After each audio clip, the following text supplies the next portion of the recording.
seems like it's tough to find any place really in the passing game at times. There's no rhythm. It's the way it kind of. How do you kind of evaluate where it sits right now with Russell and I think it's it's our style is to play off of the run game, and there's a lot of play pass and a lot of movement by the quarterback. We encourage Russell to play the way he plays and to get out and create problems for their opponents. We have the last 2 weeks we've rushed for over 500 yards, and so I mean we can gripe about the things that we didn't see, but we're hoping to be really efficient. We want to be efficient and make sure that we can have a good completion percentage that keeps the ball moving for us, and then win it on third down. And if we're getting that done, then then the next thing would go to the red zone issues, and trying to get that done. We're better in the red zone than some of the numbers show. We've done a lot of things that have been pretty good. We scored a lot down there. We've been. And so those are all part of the throwing game, So I'm okay. We're always trying to get better, and we're trying to be more efficient, and that's about where I see it fit. If Bobby makes it back this week, would his play number be limited, or could he step back in? I can't tell you that yet. I don't know. I mean, the first thought would be yes, it would be limited, somewhat. We'll see how he does it. When the guys worked him out yesterday, they thought he was in phenomenal shape. He breezed through the workout. So he's worked really hard to maintain his conditioning level. Let's see what happens, though, and we won't put him in harm's way. But if he's ready to go, we'll play him more. We just need to find out. We won't know till game time. Pete mentioned the red zone issues. Even going back to last year, you were 20th in touchdowns, 14th this year. It sounds like you're not as concerned about that as maybe. Well, it's the time. It's the timing of it. Did you not get it done to win the game? Well, that was what was unfortunate this past week. We have scored a lot of points, and we have been active down there, and we've done well with the ball, and there's a lot of good things down there but 2 weeks ago we were 5 out of 6. Well, this week we were 2 out of 5 or whatever the heck it was, and that ain't good enough, for this game. We didn't win the game. So we're always trying to get better. We're trying to hit them all, and we just keep working at it. And then he's leading the league right now in yards per attempt rushing at 7.7. In a perfect world, would you rather almost not have that statistic? Absolutely not. No, absolutely not. No, as long as he continues, he got hit one time last week, and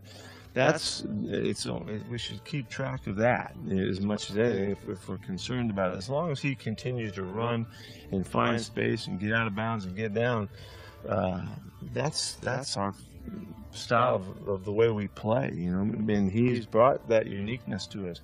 So there's no reason to discourage him from doing that.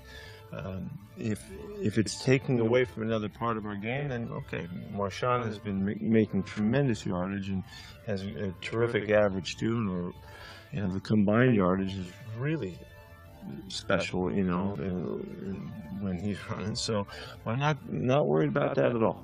As long as our rhythm is there, and the efficiency in the throwing game, we have to keep that up and make sure that we're doing that well.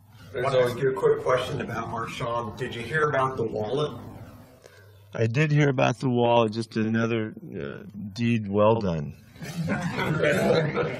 Could fans drop wallets more often if they want to be? I don't know. That's a nice ploy. You could try. There's always been that kind of balance with Russell on when he scrambles between kind of staying in the pocket long enough and leaving too early and stuff. How do you think he's done with that? There's always plays in the game when we would say, okay, how come you got out here?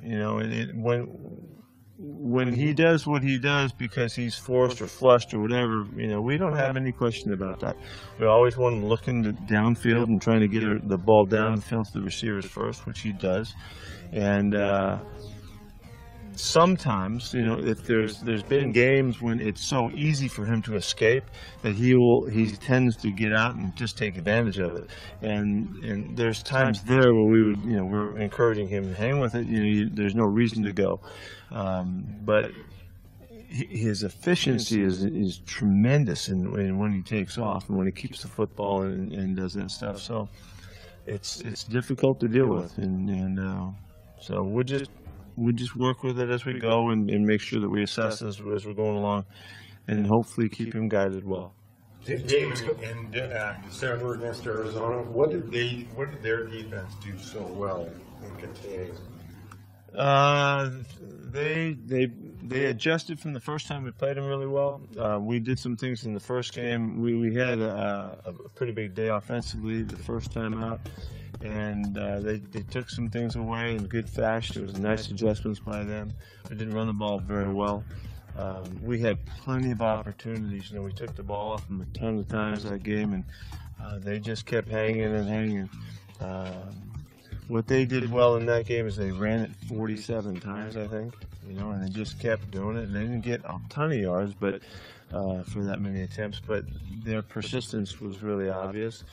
And I think we had 5 interceptions that game.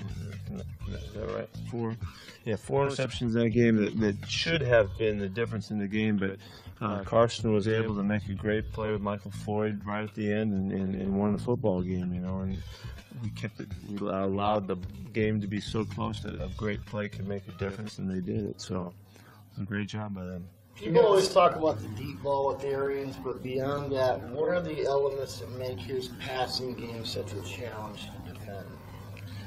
Who are you referring to? Arians. Oh, okay. He's like an old soul in the league. He really understands concepts and the principles and the good stuff that's difficult for you to defend. He knows how to stay in constant motion with that to stay ahead. He doesn't just keep doing the same stuff all the time.